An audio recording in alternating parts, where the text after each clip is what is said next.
호세아서는 하나님의 사랑 고백서예요. 그죠? 하나님의 사랑 고백서입니다. 호세아 예언자를 통해서 고멜이라는 여인과 결혼하고 도망간 여인을 다시 찾아오고 그런 과정을 통해서 하나님이 해역하여 도망가는 이스라엘을 얼마나 사랑하는지 그 하나님의 사랑을 일깨워 주셨습니다. 그리고 이스라엘 사람들에게 그 하나님의 마음을 알고 하나님께로 돌아오라, 그렇게 요청하셨는데, 하나님께로 돌아가는 것은 하나님을 알고 또 하나님의 그 인애, 하나님의 그 사랑, 그거를 우리가 똑같이 이렇게 하나님을 사랑하고 이웃을 사랑하고 하면서 실천하는, 그것이 하나님을 아는 것, 하나님께로 돌아가는 것이다 하는 것을 말했습니다. 사랑의 회복. 호세아서는 하나님과 우리 이스라엘과의 사랑의 회복에 대한 그런 메시지였고, 그것은 형식적인 어떤 제사나 의례의 회복이 아니라 그 하나님이 율법을 주신 그 하나님의 원래의 의도, 마음, 그것을 알고 그것으로 돌아가는 것. 특별히 나는 인애를 좋아하고 제가 외지를 못하겠네요. 그 6장 6절, 나는 인애를 원하고 제사를 원하지 않으며 또 번제보다 하나님을 아는 것을 원한다, 그렇게 말씀하셨는데, 그 인애와 하나님을 아는 것, 그것이 핵심이죠. 번제나 제사로 대표되는 종교적 행위가 아니라 그 실질적인 내면의 변화. 회개는 오늘 또 이 요해를 통해서 나오겠지만, 회개는 겉으로 나타나는 행동의 변화가 물론 따르겠지만 그것이 회개의 본질이 아니라, 회개는 내면의 변화입니다. 속마음의 변화. 그거를 호세아서에서 역설을 하였습니다. 오늘은 요엘로 들어가는데요. 요엘하면 떠오르는 게 뭐 있습니까? 그 찬송이 저는 떠오릅니다. 마지막 날에 내가 모든 백성에게 부어주리라. 자녀들은 예언할 것이요, 청년들은 환상을 보고 아비들은 꿈을 꾸리라. 주의 영이 임하면 성령이여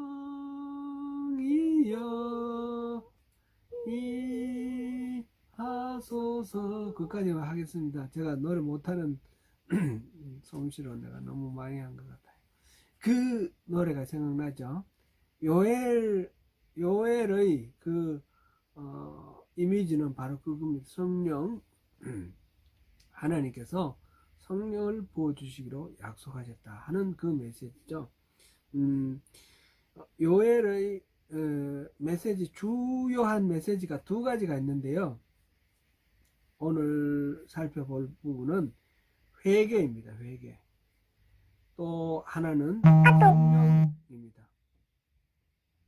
성령을 부어주시겠다는 약속하고 회개하라는 건데, 단 회개를 하면 이 모든 일들이 일어난다, 그런 것입니다. 그래서 더 중요한 것은 요엘 선지자가 전한 메시지의 핵심은 회개다, 이렇게 말할 수가 있겠습니다. 요엘은 개요를 잠깐 살펴보겠습니다. 이 요엘서를 기록한 기자는 누구입니까? 요엘입니다. 선지자 요엘.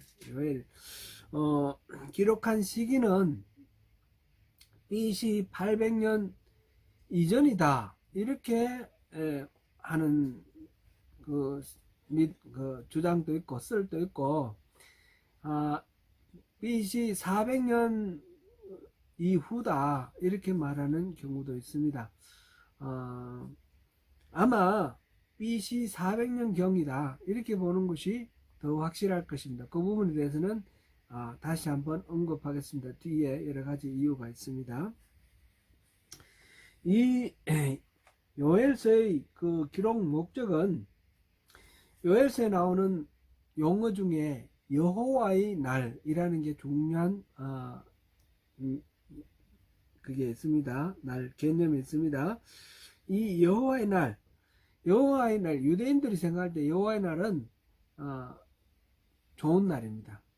아주 기분 좋고 축제의 날입니다. 하나님이 오셔서 우리의 모든 억울함을 다 풀어주시고 우리의 모든 고통을 해결해 주시고, 그러니까 여호와의 날은 잔칫날이죠. 그런데 이 요엘은 그 여호와의 날이 임박해 있는데, 그 여호와의 날은 축제의 날이 아니라 심판의 날이라는 겁니다. 징계의 날. 그래서 심판과 징벌의 날인 이 여호와의 날에 대해서 일깨워 주시는 것이 첫 번째 목적입니다. 그리고 이 동전의 양면과 마찬가지인데, 모든 선지자를 통해서 하나님이 이렇게 예언을 하실 때는 징계를 말씀하시고 또 어떤 멸망을 선포하시고 하실 때는 그것이 결론이 아니죠. 회개하라는 거죠. 회개하면 다른 결론이 나온다는 겁니다. 그래서 여기서도 이 요엘에서도 전심으로 회개하고 악에게 돌이키는 자에게는 하나님이 성령을 부어주시고 구원을 베풀어 주실 것이다 라는 것입니다. 그래서 여호와의 날이 죄인들에게는 심판 징계의 날이지만 회개하고 돌이키는 자에게는 구원의 날이고 잔칫날이 되는 것입니다. 그것이 이 요엘서를 기록한 목적입니다. 요엘서는 지금 보면 3장 3장까지 나와 있습니다. 3장. 근데 그 히브리인들이, 유대인들이 쓰는 성경에는, 히브리 성경에서는 4장까지 나오는데 2장 28절부터 32절이 3장입니다. 그리고 지금 우리가 보는 이 3장이 4장입니다. 이렇게 되어 있는데 2장 28절부터 32절이 그만큼 독특한 그런 가치와 비중이 있다, 그런 의미로 우리가 받아들이고 우리는 그거를 2장 끝에 이렇게 두고 보면 되겠습니다. 근데 전체적으로 이제 내용을 보면 2장 17절까지와 2장 18절부터 3장 마지막까지로 크게 대별이 됩니다. 2장 17절까지 내용은 핵심이 회개를 촉구하는 내용입니다. 회개를 촉구하는 내용이고 2장 18절부터 3장 21절까지는 하나님이 구원자시다 라는 것입니다. 결국 회개하는 자에게는 하나님이 복을 주신다, 그런 내용입니다. 구원해 주시고 복을 주신다, 그런 뜻입니다. 그래서 크게 2장 17절까지를 중심으로 해서 상반부는 회개 촉구, 하반부는 그 뒤쪽은 하나님의 구원, 곧 성령을 부어주시는 겁니다.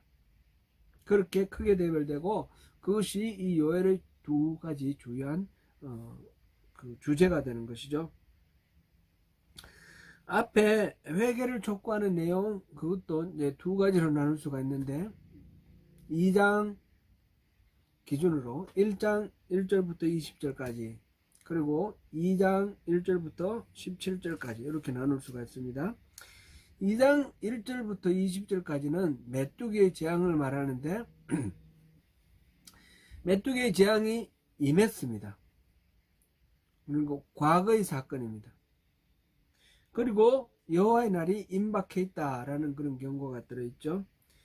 2장 1절부터 17절까지는 임박해 있는 그 여호와의 날에 임할 심판의 내용인데 여기도 메뚜기 재앙을 이야기를 하고 있는데 그는 가까운 미래를 말합니다. 1장은 과거, 2장은 미래. 그리고 2장 18절부터 32절까지 3장 1절부터 21절까지 이거는 전부 다 먼 미래를 말합니다. 여호와의 날이 올 텐데 그거는 임박한 미래라기보다 좀 더 먼 미래, 궁극적인 미래, 그거를 말하고 있습니다. 그래서 크게 나누면 두 부분을 나누죠. 2장 17절까지를 기준으로 해서 앞뒤로 나누고 그거를 또 세분하면 1장과 2장으로 나누고 그 다음에 뒷부분 또 2장과 3장으로 그렇게 나눠보면 되겠습니다. 핵심 구절은 2장 12절 13절 오늘 우리 본문을 한 부분 요거 하고 2장 12절 13절 다시 한번 읽어볼까요? 여호와의 말씀에 너희는 이제라도 금식하고 울며 애통하고 마음을 다하여 내게로 돌아오라 하셨나니 너희는 옷을 찢지 말고 마음을 찢고 너희 하나님 여호와께로 돌아올지어다. 그는 은혜로우시며 자비로우시며 노하기를 더디하시며 인애가 크시사 뜻을 돌이켜 재앙을 내리지 아니하시나니. 이 회개를 촉구하는 말씀입니다. 그 다음에 또 하나는 2장 28절부터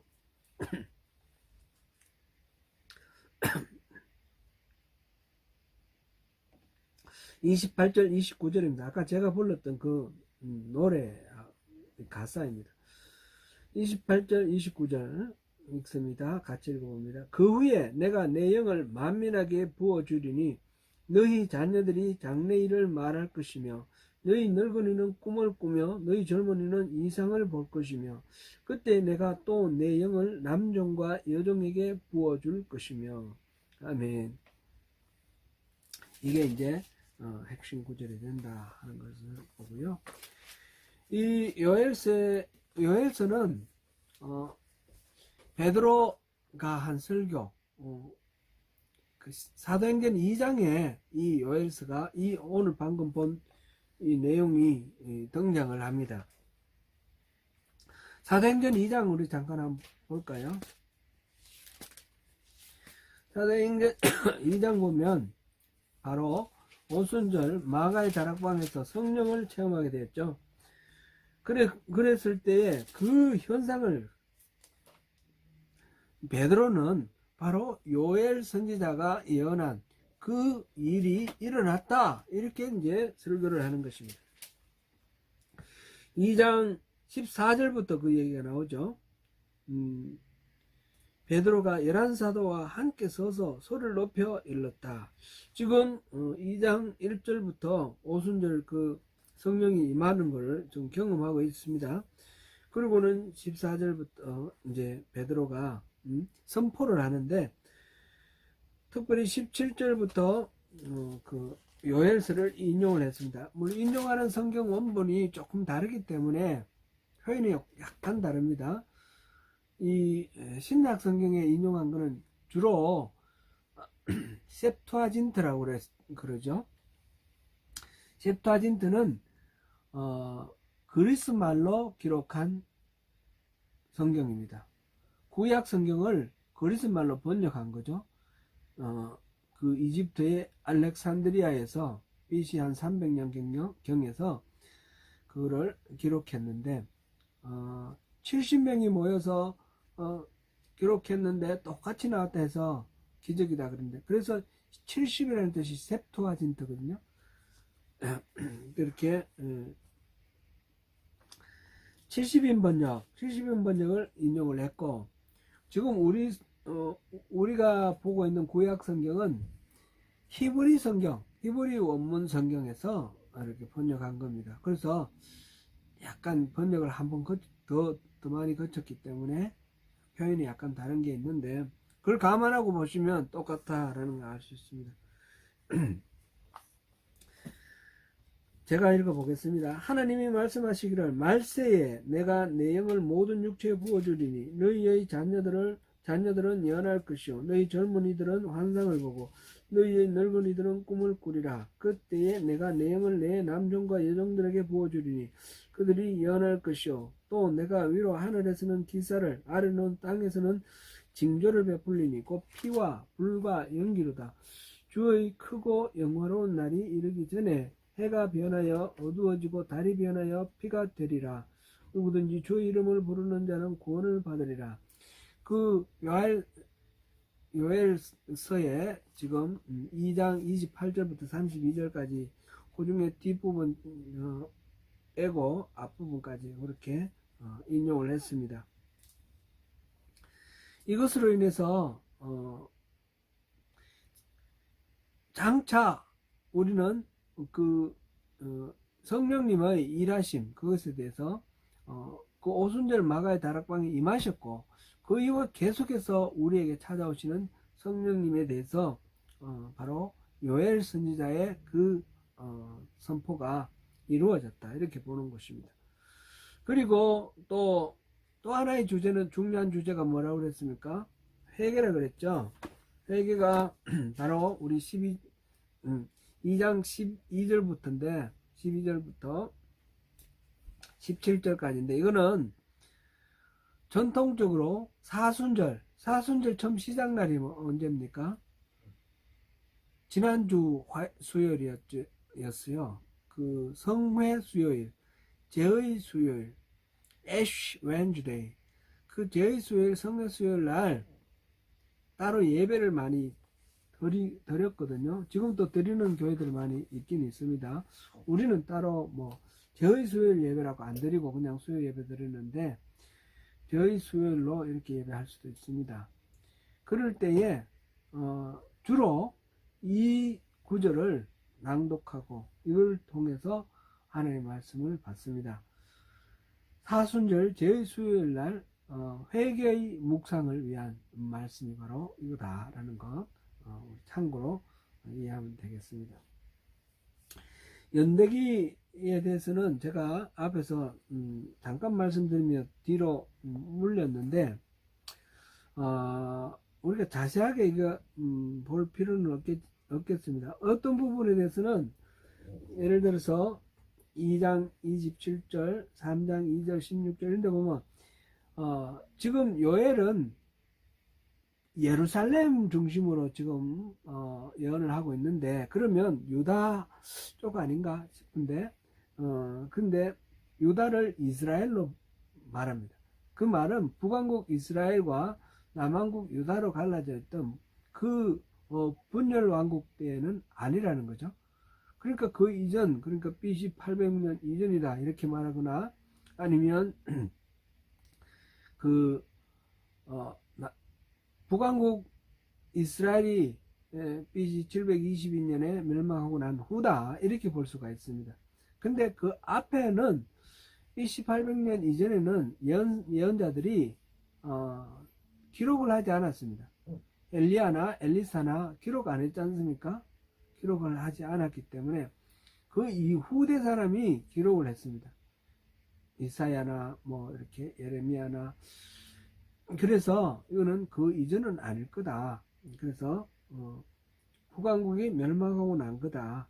이런 식으로 이렇게 성경에 나오는 것들을 이렇게 자세히 면밀하게 살펴봤을 때 몇 가지 근거들이 나오는 거죠. 그래서 오늘 이 자리에서 우리가 다 볼 거는 아니고요. 결론만 보겠습니다. 결론만. 시대를 정확히 알 수는 없습니다. 그러나 대체로 봤을 때 바벨론 포로기에서도 BC 516년에 성전이 재건되었는데 성전 재건되고 난 뒤 성전이 없는 동안은 아닌 것 같아요. 왜냐하면 성전에 가서 이렇게 제사장들에게 성전에 사람들을 불러 모으라 그런 얘기들이 나오니까 성전은 존재하는데 그 이전 성전은 아니고 그 이후의 성전일 가능성이 많다 이렇게 봅니다. 그래서 잠정적으로 결론 내리는 것은 바벨론 포로기 이후 포로기에서 귀환해서 성전을 세우고 난 후다, 이렇게 봅니다. 그런데 그럼에도 불구하고 이 요엘서에는 시대를 확실히 알 수 있는 그런 내용이 없습니다.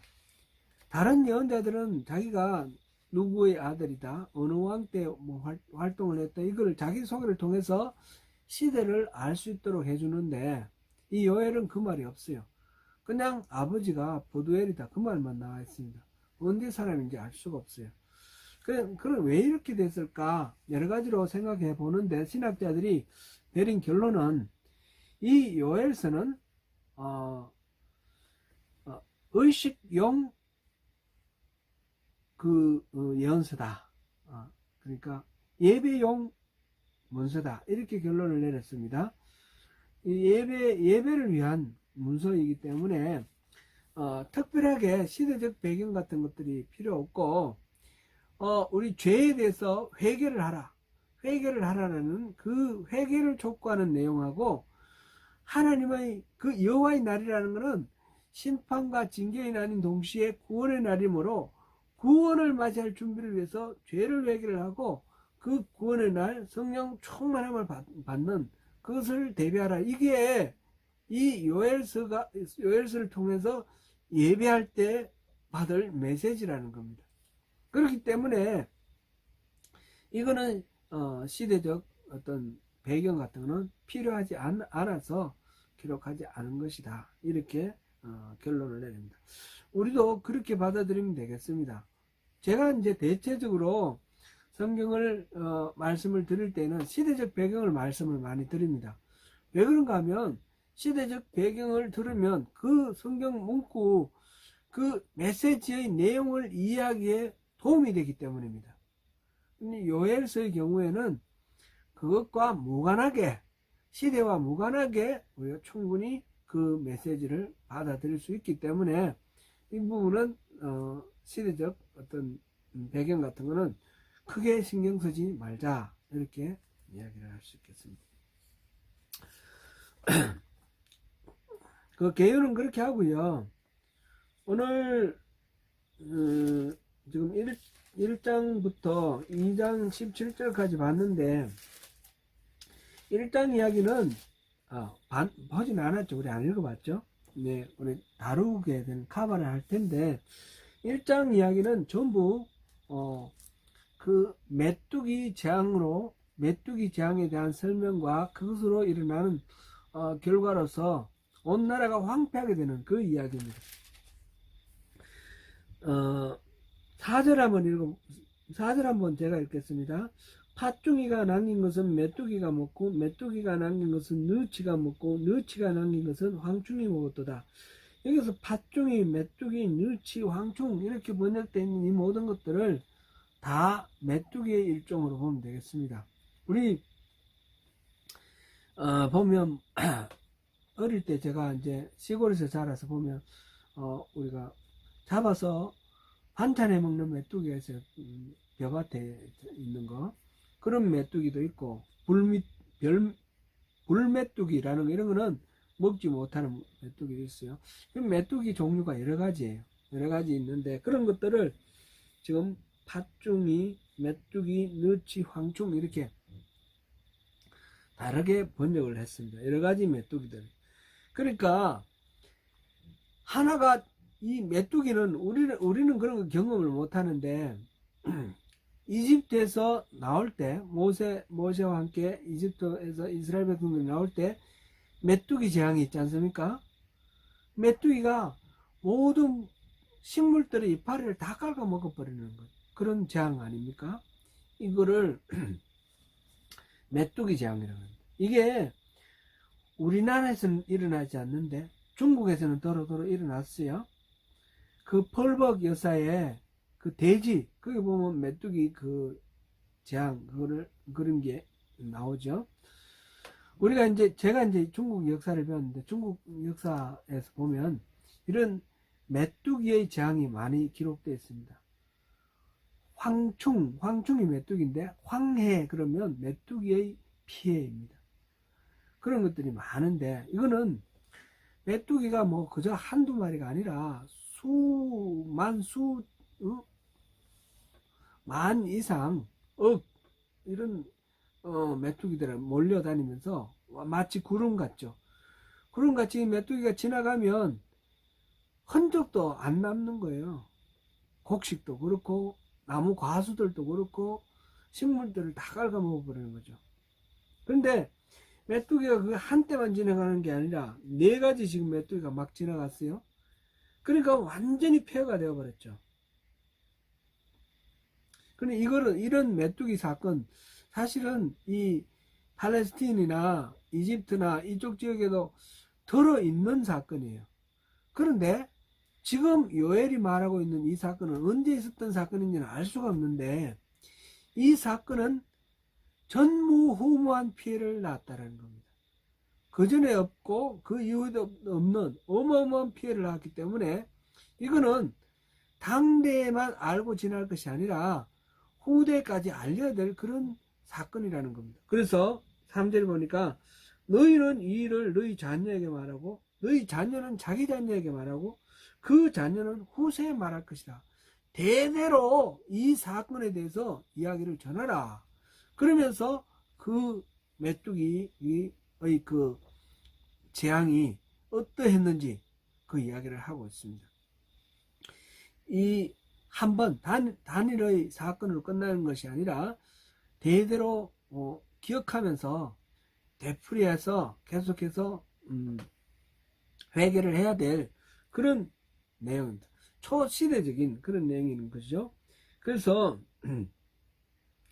이런 메뚜기 사건이 나온 이유가, 메뚜기가 재앙이 닥친 이유가 지금 말하는데, 취하는 자들아 너는 깨어 울지어다.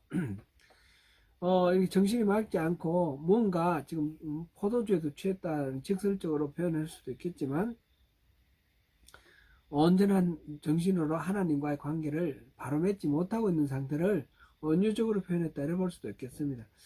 지금 요엘서의 특징은 다른 예언서는 다 우상숭배라든지 혼합종교, 이런 이 재앙이 닥치는 원인을 선명하게 말을 합니다.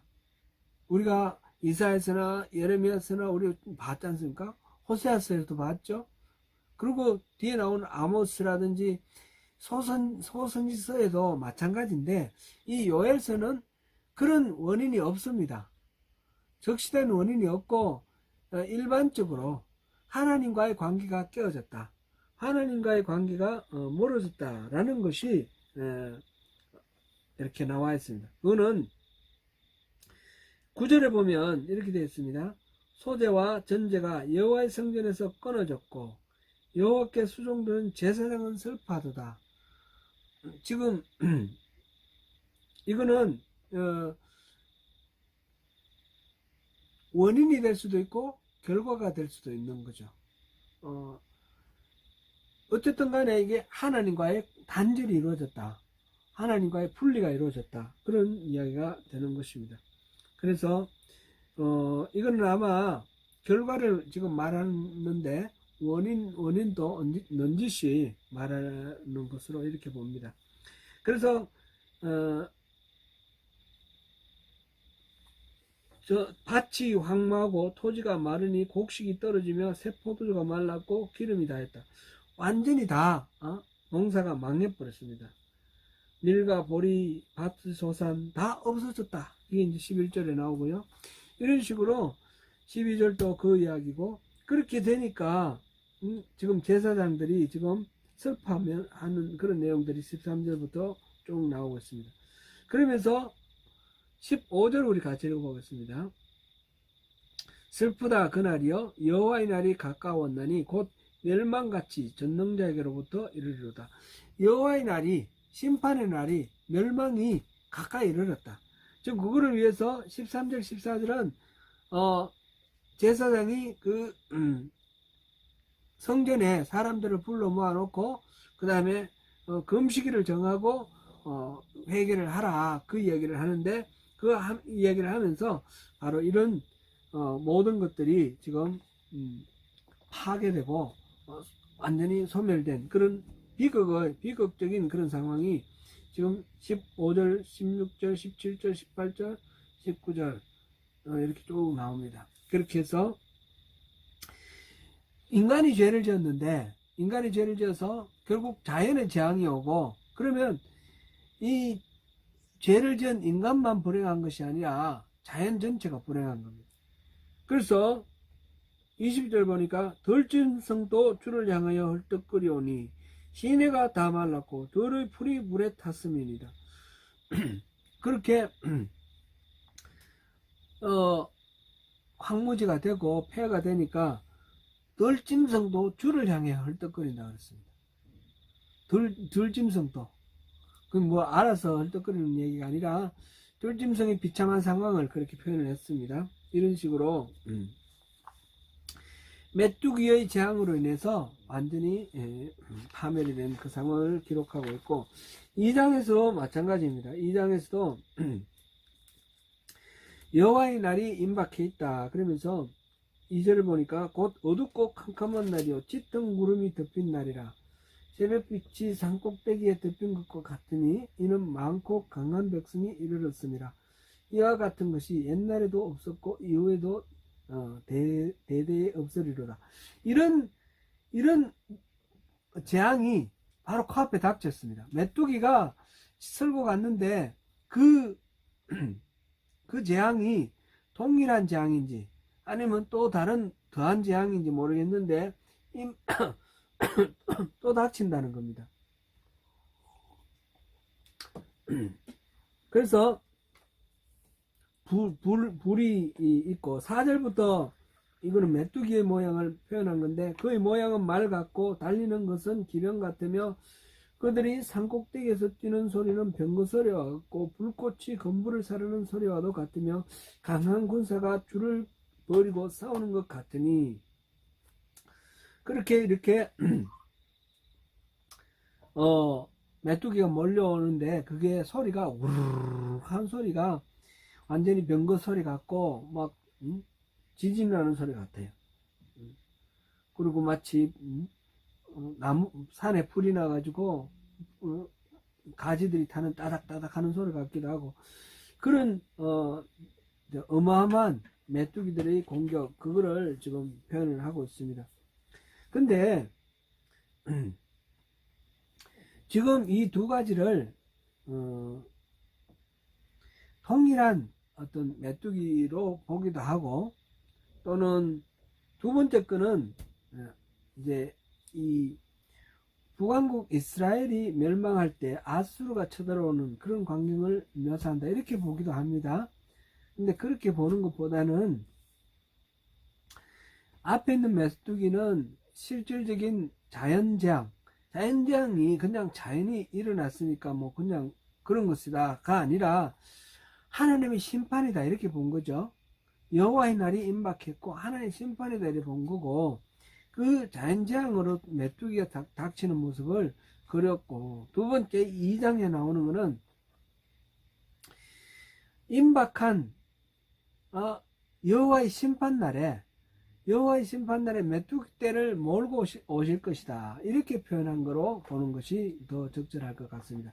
그럴 때에 여호와가 심판날에 그 메뚜기 떼를 몰고 오는 모습이 이렇다 이렇게 질서정연하게 말 달리는 것 같고 기병 같고 막 이렇게 산꼭대기에서 뛰는 것 같고 용사가 달리는 것 같고 무사가 성을 기어오르며 성을 무너뜨리는 것 같고 자기 길로 나가되 주를 이탈하지 않는다. 아니 저 대오를 잘 정연하게 잘 갖추고 행진해오는 그 수많은 군사들을 한번 상상해 보십시오. 그런 모습으로 이렇게 그리고 있습니다. 그러니까 뒤에 나오는 2장에 나오는 이 메뚜기의 진군 모습은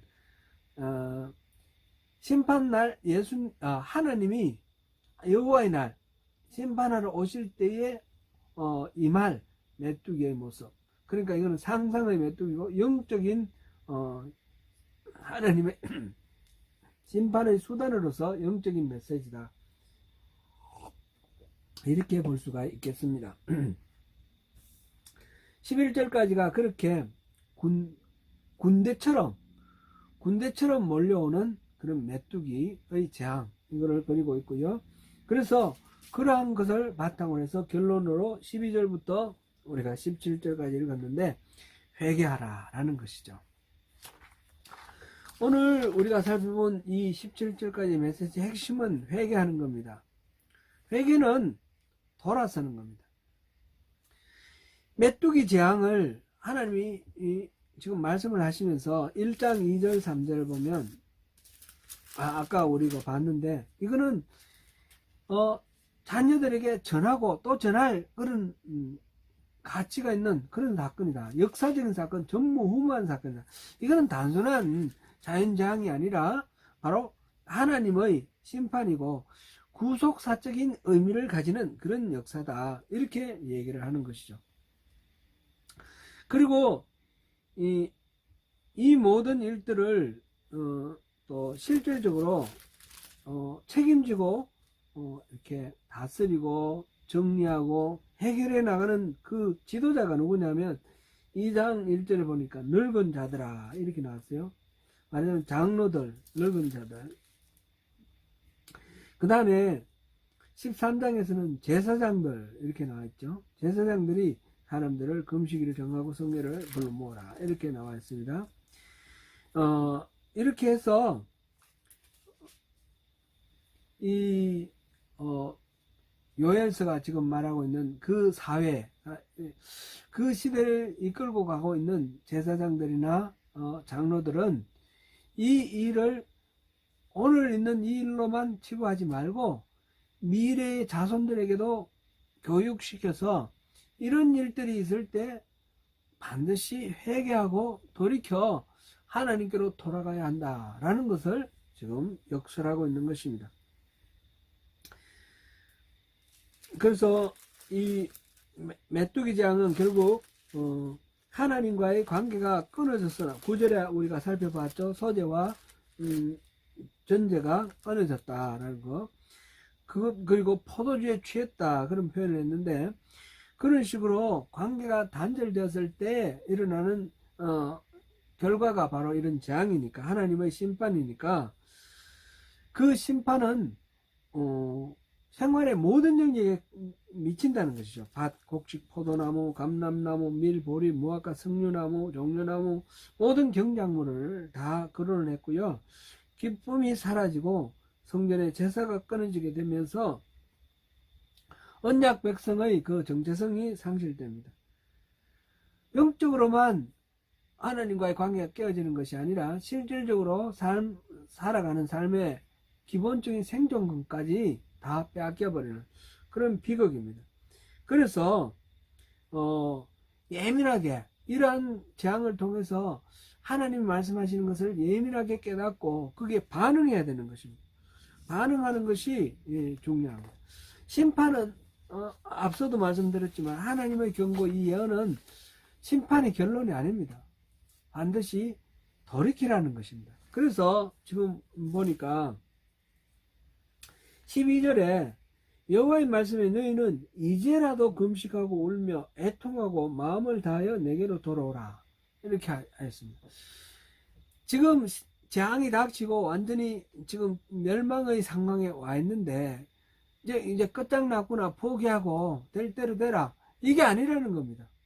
어떤 상황이더라도 이제라도 늦지 않다는 겁니다. 지금이라도 회개하고 돌이키면 하나님은 다 회복시켜 주시고 하나님은 은혜를 베푸시고 용서하기를 좋아하시는 분이시기 때문에 늦었다고 생각할 것이 아니라 이제라도 돌이키라는 것입니다. 그리고 마음을 다하여 내게로 돌아오라. 마음을 다하라. 그리고 13절에 너희는 옷을 찢지 말고 마음을 찢고 너희 하나님 여호와께로 돌아올지어다. 옷을 찢는다는 것은 이스라엘 사람들이 극심한 슬픔을 표현할 때 옷을 찢는데 이런 재난을 당해서 우리의 죄가 깨달아졌다. 그런 표시로 옷을 찢고 금식하고 회개를 하죠. 그런데 겉으로 옷 찢는 거로만 머물지 말라는 것입니다. 겉으로 옷 찢는 그런 행동으로 나타나는 그것이 핵심이 아니라 회개는 겉으로 나오는 어떤 행동이 아니라 내면의 변화를 했죠. 내면의 변화. 우리 마음속에 들어있는 우리 생각이 바뀌는 겁니다. 우리 가치관이 바뀌는 것이고 내 마음의 중심이 바뀌는 것입니다. 옷이 지저분하면 벗어버리면 되는 거, 갈아입으면 되는 거고요. 몸에 뭐가 종기가 났으면 수술해서 잘라버리면 되는데 마음이 부패했어요. 우리 마음이 부패해서 하나님을 존중하지 않습니다. 그랬을 때 어떡합니까? 마음을 고쳐야 됩니다. 마음을 수술해야 됩니다. 그것을 마음을 찢고라고 그렇게 번역을 했습니다. 표현을 했습니다. 이거는 또 다른 부분에 보면 할례를 할 때 마음의 할례를 하라 그렇게 표현이 되어 있죠. 마음의 할례 신명기 10장 16절 우리 예레미야서에서도 봤습니다. 9장 25절 마음의 할례를 하라 그랬는데 그것도 같은 내용입니다. 진정한 회개는 그냥 뉘우침이 아니라 돌아섬입니다. 돌아섬인데 그거는 근본적인 생각이 바뀌고 그게 따라서 행동도 수반되어서 바뀌는 것입니다. 우리가 회개라 그러면 저는 생각나는 게 성경 구절이 또 하나가 더 있습니다. 이 요엘서와 아울러서 우리가 같이 기억할 그런 말씀인데 역대하 7장 14절 우리 한번 찾아보시죠. 제가 여러 번 강조를 했습니다. 그래서 아마 보시면 그대로 기억이 나실 겁니다. 역대하 7장 14절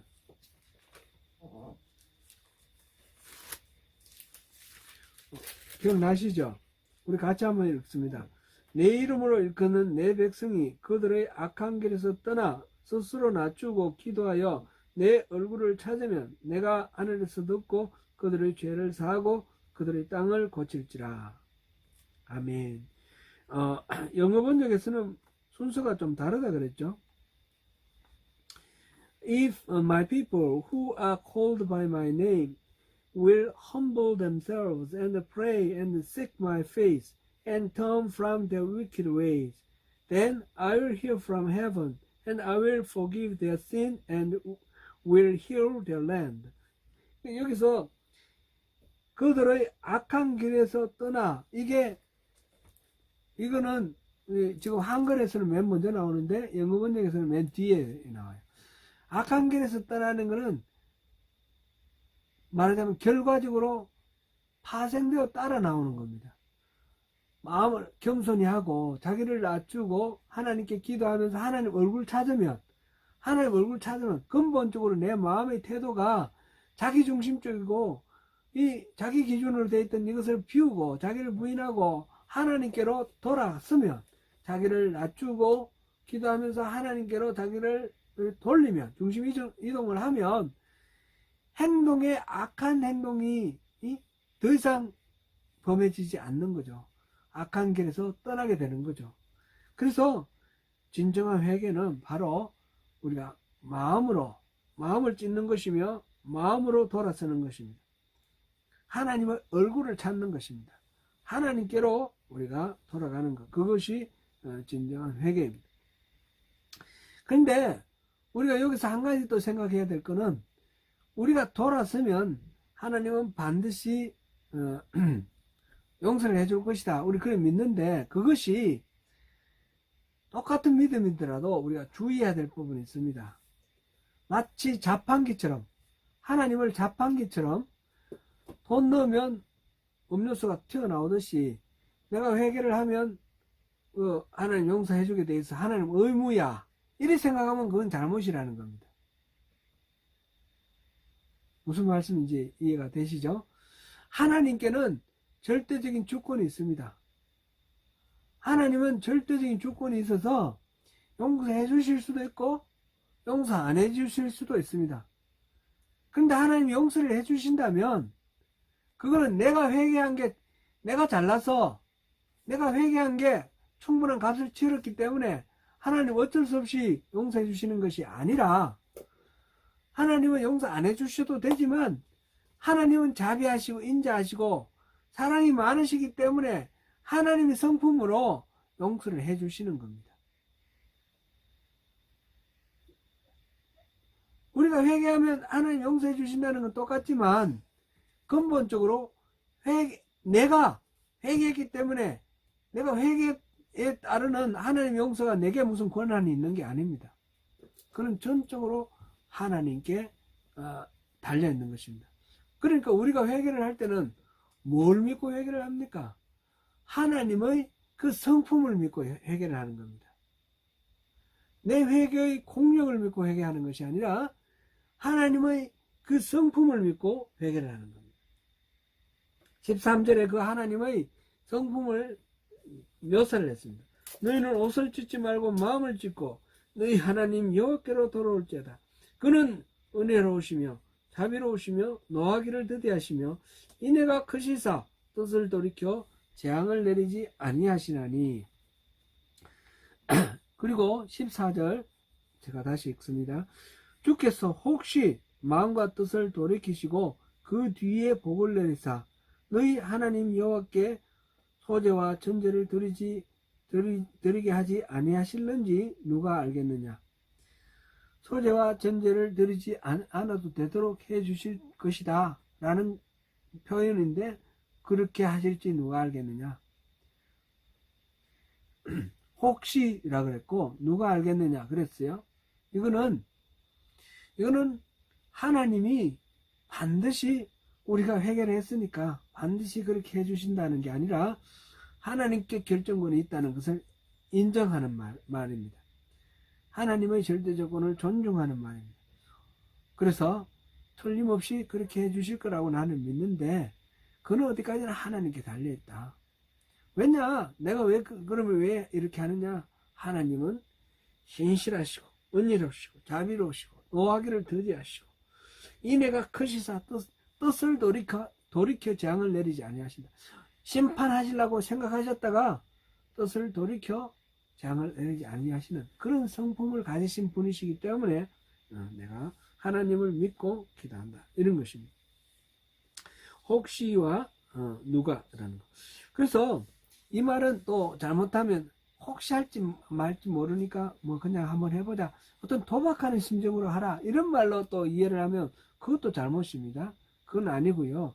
하나님 성품은 이런 분이니까 우리가 회개를 해야 된다. 그러면 하나님 돌이키실 것인데 그건 어디까지나 하나님의 은혜이고 하나님 자비이기 때문에 우리가 회개하고 하나님께 감사해야 되는 것이지 내가 회개했으니까 내가 뭐 용서받을 만해 이런 식으로 생각하면 안 된다라는 거죠. 예, 오늘 우리가 2장 17절까지 살펴보았습니다. 그 메뚜기의 재앙, 그 재앙의 참혹한 결과, 그거를 바라보고 여호와의 날이 임박했다라고 말씀하시면서 그 임박한 여호와의 날에 다시 임할 그 군대, 메뚜기 군대는 더 무서운 그런 군대입니다. 그런 것을 선포를 하시면서 돌이키라. 지금이라도 늦지 않았으니까 돌이키라. 회개하라. 하나님의 신실하심, 하나님의 성품, 그 인자하심을 믿고 의지하고 돌이키라. 이렇게 말씀하셨습니다. 사랑하는 성도 여러분, 하나님께로 돌이키는 삶이야말로 지혜와 총명입니다. 하나님이 우리의 살 길입니다.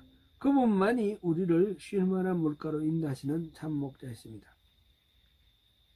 우리가 진정으로 마음을 찢고 회개하고 하나님을 떠난 죄의 길에서 돌이켜 주님께로 돌아와서 영원한 하나님 나라에서 주님이 예배하신 복을 누리며 사시는 저와 여러분이 되시기를 축원합니다.